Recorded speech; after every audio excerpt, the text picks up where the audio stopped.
Hey all, Hibber here. So ranked at tier 4 is in full swing, and I thought I would give a little bit of tips and tricks here in this video and the next few videos on how to actually succeed if you're playing a cruiser in this 1 versus 1 ranked seasons here. And I pick cruisers that have a lot of utility. So I've been doing pretty much, I think, half of this ranked season in Emerald and the other half in Königsberg.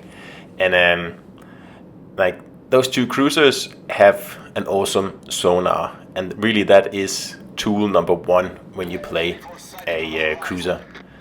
And secondly, well, not secondly, but actually the first thing you have to do is to get into a good position. This is 1 versus 1, so there's nothing or no one that can attack you from unexpected angles or anything like that. What you have to do is first avoid the first battleship salvo that's always incoming before you can get into position. So I run an agile build on my cruisers, so I shoot, and then obviously I'm going to take a return salvo, which you can just do your usual agile cruiser thing here. So what is important here is the overlap between caps A and B, because against a battleship you really have to just be patient, and first of all get ahead on points, because really all you have to do is cap, and then sooner or later the battleships will become impatient, or they will panic because they're running out of time, and they will push you, and you just have to torp them, basically. So always use the superior speed of an agile cruiser to get into a position like this, where you control the overlap area between A and B, because this area is what will determine how you can play this battle. Because see here, I'm at the moment only capping B, and the battleship is now taking that cap, and of course that means I need to have at least 1 cap before I can start to pressure this guy here. And if we just keep sitting here, none of us will get any points.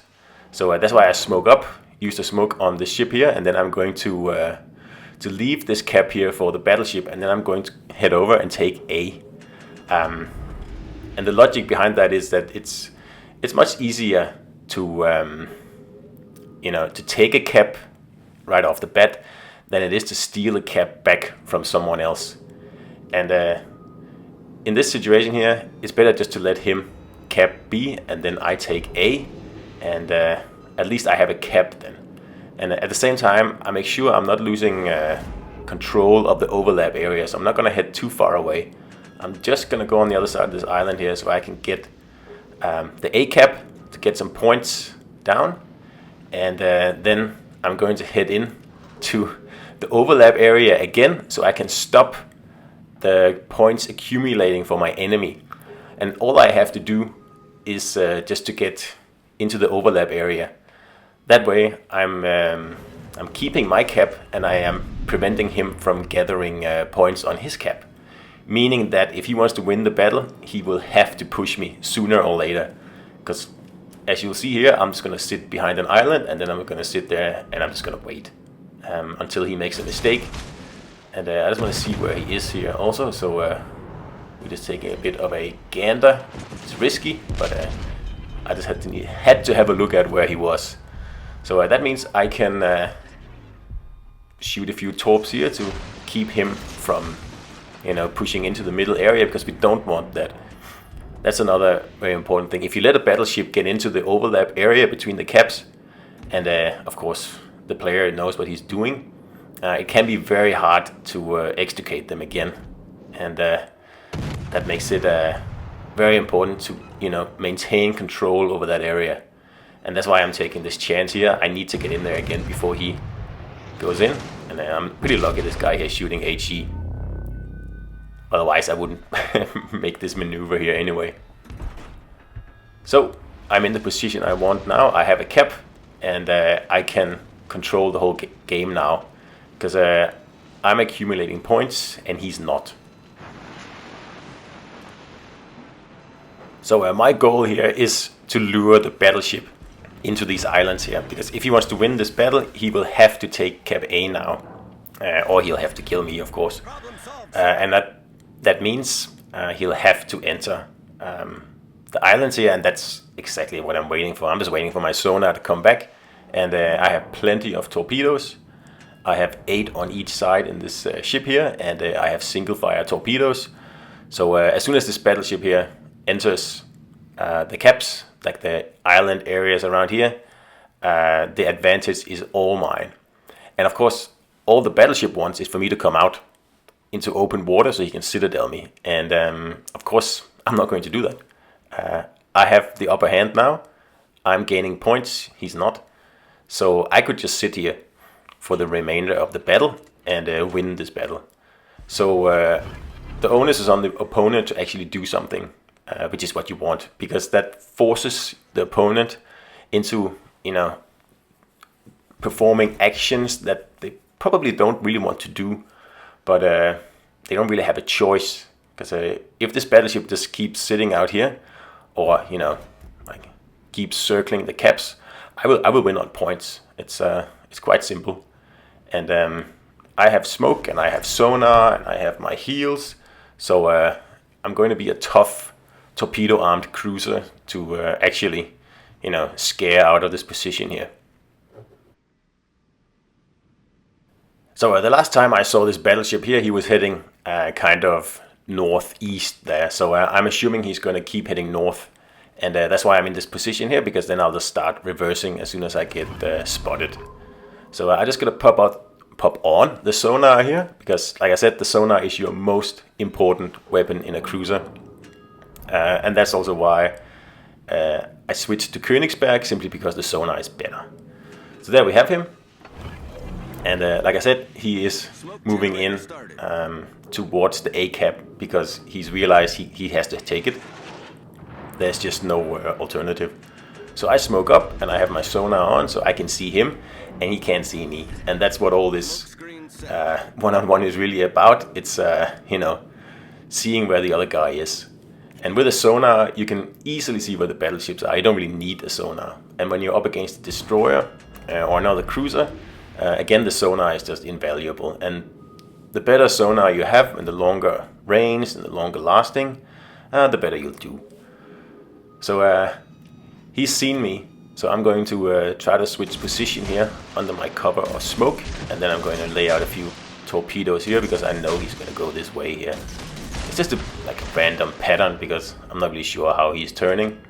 And then I'm going to switch my position from that island to this island here. So hopefully he thinks I'm still, you know, hiding behind the original island. And we're lucky to get a few torp hits there, thanks to the single fire torps on Emerald. Emerald didn't do as well as I thought it would, actually. It's just too squishy, especially in cruiser versus cruiser battles. So that's why I ended up switching to Königsberg, actually. But that's a different story.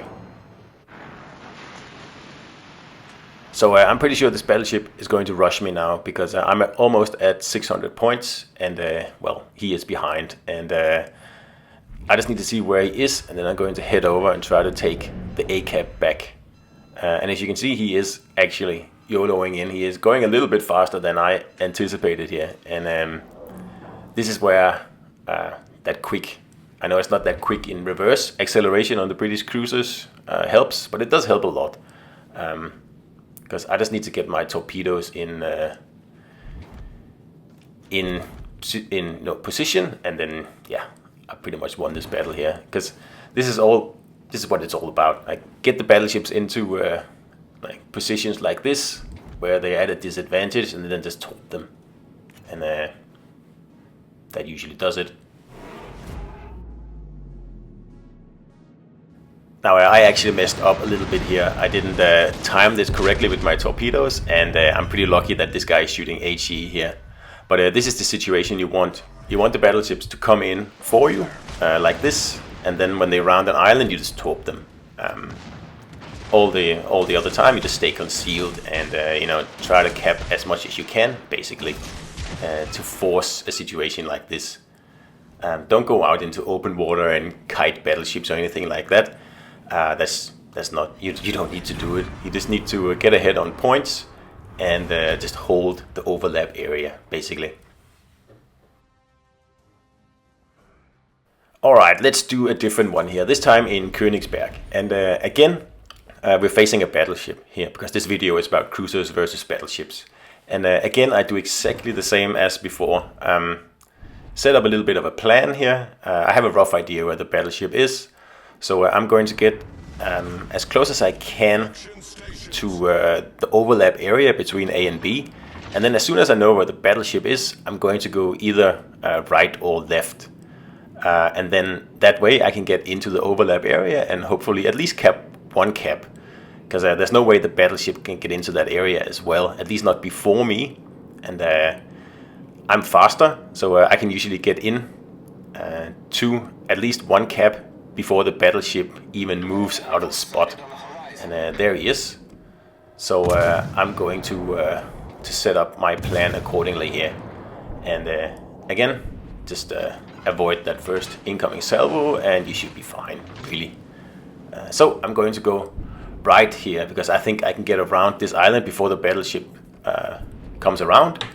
And like I said before, I can pretty much cap a cap before the battleship even moves into the cap area, which will put me in a very nice position. And then I'm just going to sit here in the opening where I cannot be surprised by the battleship.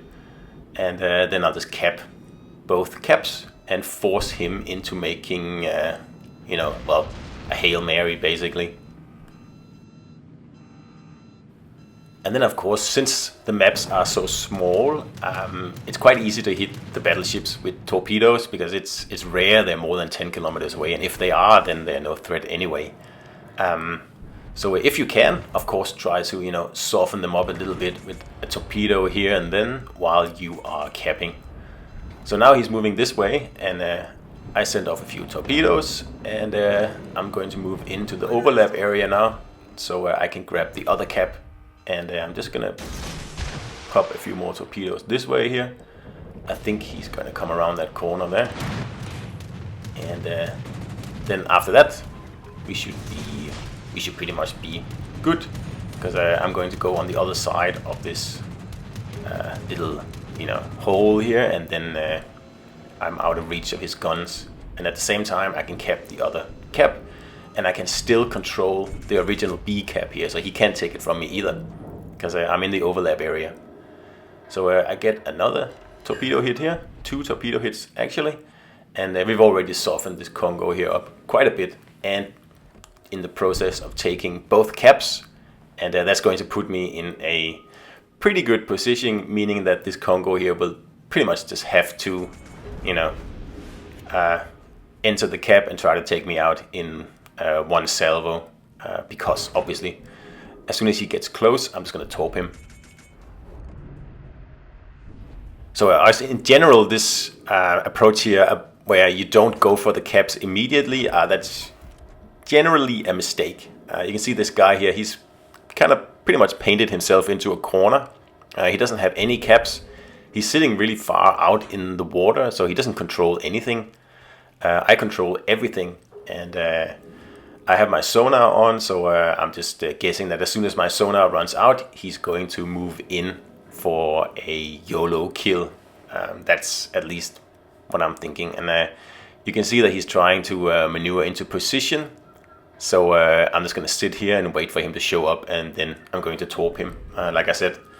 Because he cannot stay out there. If he does that, he's going to lose. And he can't really, you know, move in, because he's at a disadvantage on points. So he can't take any of the caps. I have control of both of them. So the only thing he can do is to rush me. And obviously I have quite a formidable torpedo, you know, equipment. So rushing me is not a way to go. But I mean, on the other hand, what else could you do? I mean, that's why it's so important in the beginning of these 1 versus 1s is to get at least one cap. And if you can only get one cap, you should control the this area I'm in here, the overlap area, and you should not give up the overlap area, because that's pretty much a loss then. This area is super important, and that's why the sonar is so important in these 1 versus 1s here. So all I have to do now is wait for him to make his move, and that's it. The only thing I have to worry about now is if he's coming from my stern or if he's coming from my bow. You mean like left or right around this island here. So I'm thinking he's probably going to come from the left side, so I'm just trying to get a little bit back here, but also I don't want to push out in front of the battleship. And I got spotted for a second there. That's made me think, he's probably going that way, but in actual fact he turns up right here, and unlucky for him, he doesn't get any hits with his guns. And as soon as battleships are within 2 kilometers, well, the torpedoes, they just do the rest. So there are other battles where the battleships are way more aggressive, and they go for the overlap area in the beginning, just like I do. Again, just avoid the first salvo, and that gives you about 30 seconds of peace and quiet to set up your next move. So I'm just gonna watch this guy here. What is he doing? Is he going to go behind the island? Because if he does, that's perfect. I'm gonna go into the overlap area and I'm gonna take both caps. But as you can see here, he actually turns, and that means that he's going for the overlap area as well. And like I said before, you cannot allow the battleship to get in there because it can be very hard to wrestle them out again. So in this case here, he's very close, and he's kind of, forced to turn one way because of the island. So in this situation here, it's better just to go for the torp kill immediately, because he's at a disadvantage now, and I don't want to have to extricate this battleship here from the overlap area. So that's pretty much how I play these cruisers here in 1 versus 1 ranked when I face battleships. I just try to force the battleships into situations where they pretty much have to make like a YOLO call and then you torp them. That's about it. That's why torpedoes are so important. So I hope that video here at least helped a little bit, guys, and I'll see you out there.